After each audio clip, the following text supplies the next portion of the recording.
Students, good morning all of you. आप सभी का एक बार फिर से सर्वोदय पब्लिक स्कूल की ऑनलाइन क्लासेज में स्वागत है। प्यारे बच्चों, अपन पढ़ रहे थे संविधान के संबंध में, और संविधान के अंदर अपन देख रहे थे जो संविधान के अपने जो भाग हैं उनके बारे में अपन ने प्रारंभ की बातें कर ली थी। संविधान में जो कुल भाग हैं वो 22 हैं। अगर इसके उप भाग देखते हैं तो उसकी संख्या को अगर अपन देखते हैं तो वो 25 हैं। उप भाग का अर्थ हो गया, जैसे अपन ने कल देखा था भाग फर्स्ट, सेकंड, थर्ड और फोर्थ भाग में अपन ने देखा था नीति निर्देशक तत्वों को, और फोर्थ जो कै था उसमें अपन ने देखा था जो मौलिक कर्तव्य हैं उसको। तो इस प्रकार से इसका 4 का एक भाग एक्स्ट्रा हो गया, तो ये उप भाग में आता है। इसमें अगर अपन देखते हैं तो ये 9A हो गया, तो ये 9A हो गए, वो एक्स्ट्रा में जुड़ गया। तो इस प्रकार से अगर अपन इनकी संख्या देखते हैं तो वो हो जाती है 25। वैसे मूल रूप से अगर देखें तो वो कितने हैं, 22 है। अपन ने प्रारंभ के जो 7 भाग थे उसके बारे में अपन ने पिछली कक्षा में देख चुके हैं उनके बारे में, और आज अपन जो देखेंगे वो देखेंगे भाग 8 से। भाग 8 के अंदर संघ राज्य क्षेत्र का उल्लेख दिया हुआ है। जो केंद्र शासित प्रदेश हैं उनके संबंध में जो उपबंध हैं वो किस भाग में है, 8 में। अगर अपन आर्टिकल की बात करते हैं तो 239 से लेकर 242 के बीच में उन उपबंधों को समावेशित किया गया अपने संविधान के अंदर। तो ये भी अपने को ध्यान में रखना है। अब अगर अपन बात करते हैं भाग 9 है, वो पंचायती राज व्यवस्था से संबंधित है। पंचायती राज व्यवस्था के बारे में जब मैंने आपको अनुसूचियां बताई थी उस समय भी बताया था 11वीं और 12वीं अनुसूची। 11वीं अनुसूची ग्रामीण स्थानीय स्वशासन से संबंधित है, और 12वीं अनुसूची है वो किससे है, नगरीय स्थानीय स्वशासन से। तो इस पंचायती राज व्यवस्था का जो उपबंध किया गया है वो भाग 9 के अंदर है, और 9 के अंदर जो अनुसूची 11 के अंदर था ग्रामीण स्थानीय स्वशासन के संबंध में, जो 73वें संविधान संशोधन के तहत, यानी 73वें संविधान संशोधन के तहत 1992 के अंदर इनको जोड़ा गया था। और ये जो लागू हुआ था ये हुआ था 24 अप्रैल 1994 को, और इसी दिन 24 अप्रैल को अपन पंचायती राज दिवस भी मनाते हैं। और इसका जो उपबंध है वो 243A से लेकर 243A से लेकर 243O के मध्य है। जो ग्रामीण स्थानीय स्वशासन से संबंधित उपबंध है उनसे संबंधित जो अनुच्छेद है वो 243A से लेकर 243O तक है। ये अपने को क्या रखना है, ध्यान में। और आपको मैंने ये भी बताया था इसको त्रिस्तरीय बनाया था, ग्राम स्तर पर ग्राम पंचायत, ब्लॉक स्तर पर पंचायत समिति और जिला स्तर पर जिला परिषद। और इसके साथ में इसमें जो विषय भी आपको मैंने बताए थे 29 विषय, बाकी इसका जो विस्तार है वो पढ़ेंगे अपन आगे। और जो 9A है, भाग 9A है, उसके अंदर जो नगरीय स्थानीय स्वशासन है उसके बारे में उपबंध किया गया। उससे संबंधित जो आर्टिकल है 243P से लेकर ZG तक जो उल्लेख है वो किसका है, नगरीय स्थानीय स्वशासन का। और ये जो उपबंध जोड़े गए थे ये जोड़े गए थे 74वें संविधान संशोधन के तहत 1992 में ही।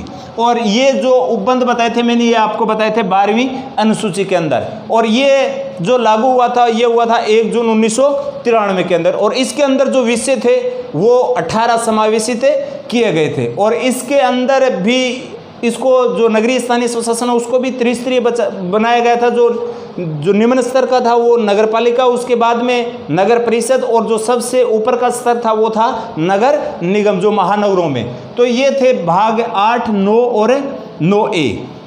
अब अगर अपन बात करते हैं भाग 10 की, तो भाग 10 के अंदर जो SC ST है, अनुसूचित जाति और अनुसूचित जनजाति है, उनके जो क्षेत्र हैं उसके संबंध में विशेष उपबंध किया गया है। उसके विकास में और में उनके जो कल्याणकारी योजनाएं हैं, किस प्रकार से उस क्षेत्र का विकास करना है, तो उसके संबंध में जो उपबंध है वो किस भाग में है, भाग 10 में। अनुच्छेद की अगर अपन बात करते हैं तो कौन सा है, 244 से लेकर 244A के मध्य। तो ये अपने को ध्यान में रखना है। अनुसूचित जाति और जनजाति से संबंधित अनुसूचित जाति और जनजाति से संबंधित क्षेत्रों के बारे में जो उपबंध किया गया है वो किस भाग में है, भाग 10 में। अगर अनुच्छेद की बात करते हैं तो 244 और 244A के अंदर।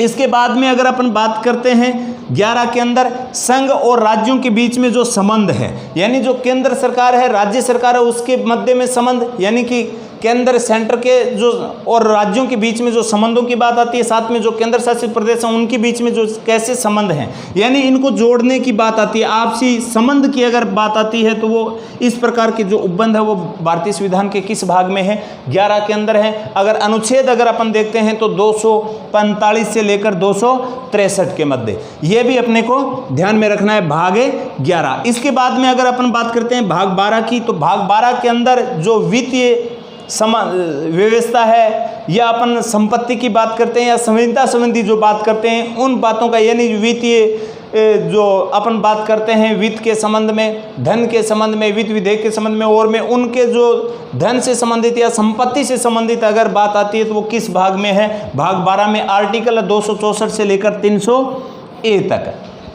ये भी अपने को क्या रखना है? ध्यान में रखना है। इसके बाद में जो भाग है 13 महत्वपूर्ण है। भारत के जो राज्य क्षेत्र हैं उसके अंदर जो व्यापार, जो अपन कह सकते हैं वाणिज्य, उसके बारे में जो उपबंध किया गया है वो किया गया है भाग 13 के अंदर, अनुच्छेद 301 से लेकर 307 के मध्य।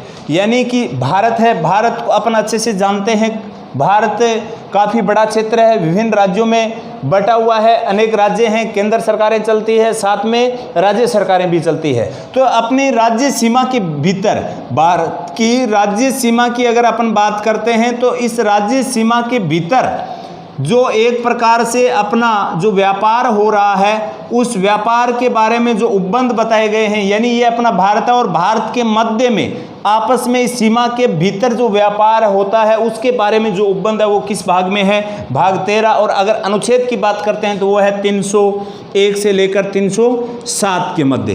तो ये भी अपने को ध्यान में रखना है। इसके बाद में अगर अपन बात करते हैं भाग 14 की, जो संघ है अपना केंद्र है और जो राज्य हैं उसके अधीन जो सेवाएं हैं, जैसे IAS RAS जो IAS IPS इस प्रकार की जो पोस्टें आती है इसके अधीन जो सेवाएं आती हैं उसके बारे में जो उपबंध किया गया है वो किस भाग में है? भाग 14 में। अगर आर्टिकल की बात करते हैं तो 308 से 323 के मध्य, भाग 14 के अंदर।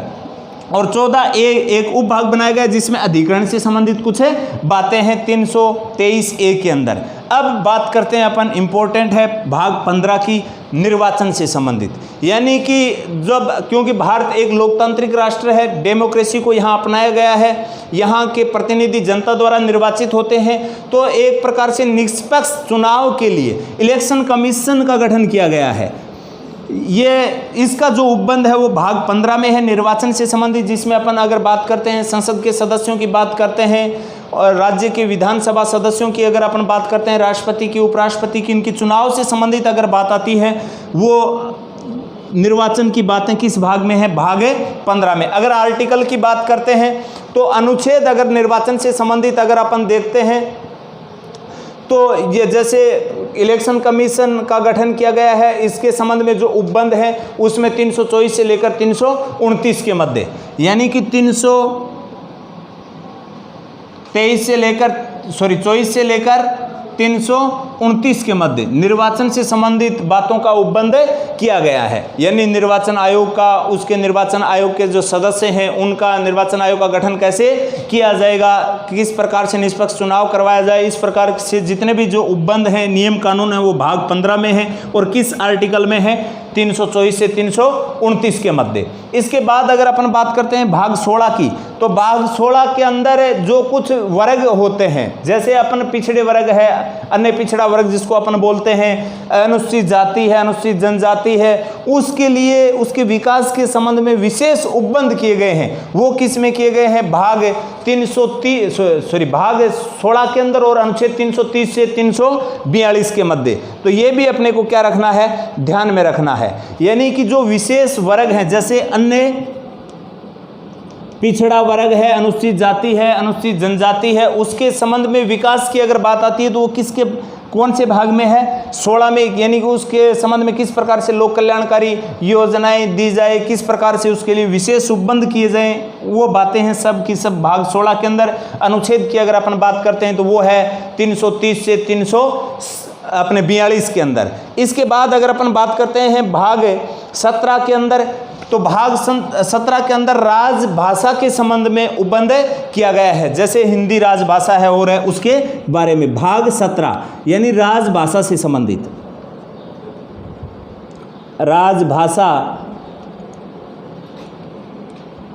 संबंधित जो उपबंध किए गए हैं वो किस भाग में किए गए हैं? भाग अपने 17 के अंदर किए गए हैं। और इसकी अगर अनुच्छेदों की बात करते हैं तो 343 से लेकर 351 के मध्य, ये भी अपने को ध्यान में रखना है।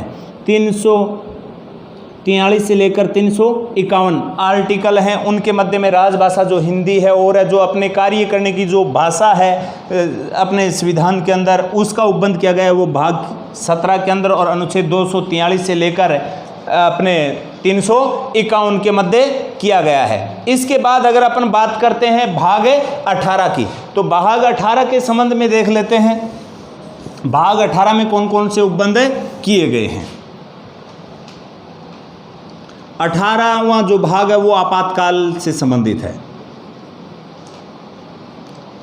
आपातकालीन जो उपबंध किए गए हैं वो संविधान के भाग 18 में किए गए हैं। ये आपको मैंने बताया भी था, जो आपातकालीन उपबंध हैं वो जर्मन से लिए गए हैं। इसमें जो महत्वपूर्ण अनुच्छेद हैं आप अपन ने पढ़ा था 352, 356 और 360 जो आपातकालीन उपबंध हैं उसके अंदर किया गया है। 352 के अंदर जो राष्ट्रीय आपात है, 356 के अंदर राष्ट्रपति शासन और 360 के अंदर जो वित्तीय आपात की बात आती है वो उपबंध हैं वो किस में किए गए हैं? अपने आपातकालीन जो उपबंध है वो भाग 18 के अंदर 352, 56 और 60 के मध्य में।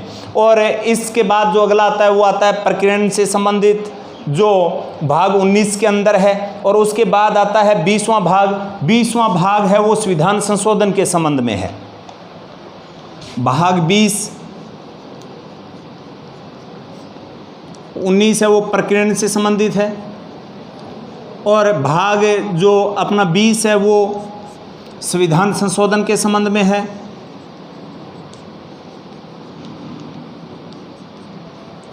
संविधान संशोधन की बात करते हैं अपन, क्योंकि अपने देश का संविधान है वो बनकर तैयार हो गया था 26 नवंबर 1949 को, पूर्ण रूपेण लागू हुआ था 26 जनवरी 1950 को।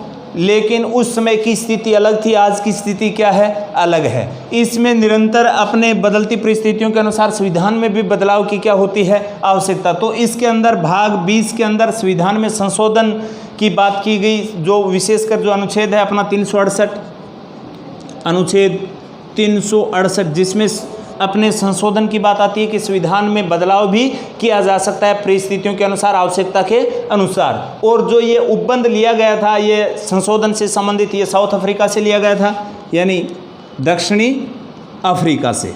तो ये अपने को विशेष ध्यान में रखना है कि भाग 20 के अंदर संविधान संशोधन से संबंधित उपबंध हैं और उसके से संबंधित जो आर्टिकल हैं वो 368 के अंदर है। और अगर अपन बात करते हैं भाग अपने 21 की, तो उसमें अस्थायी जो संक्रमणकालीन है जो विशेष उपबंध आते हैं, यानी कि अपन कह सकते हैं कि संक्रमणकालीन स्थिति के अंदर भाग 21 के अंदर जो विशेष उपबंध किए गए हैं, जैसे आपात जैसी स्थिति में जैसे अपन बात कर लेते हैं समवर्ती सूची के विषयों के संबंध में एक प्रकार से कानून बनाने की ओर अधिकार आते हैं, वो किस में आते हैं? भाग 21 के अंदर आते हैं। और जो भाग 22 है उसके अंदर जो अपने जो संक्षिप्त नाम है हिंदी भाषा का जो प्राधिकरण है या अपन उसके संबंध में जो पाठ की बात आती है वो आती है जो संविधान के भाग 22 के अंदर आर्टिकल 393 से लेकर आर्टिकल 395 के मध्य। इसी के साथ अपना जो ये संविधान के जो भाग हैं पहले से लेकर अंत तक 22 तक जो इम्पोर्टेंट थे, जो अपन ने विस्तार से अभी देखे हैं। बाकी अपन देखेंगे इसके आगे के जो टॉपिक होगा वो अपन देखेंगे आगे की नेक्स्ट कक्षा में। आज के लिए इतना ही, धन्यवाद।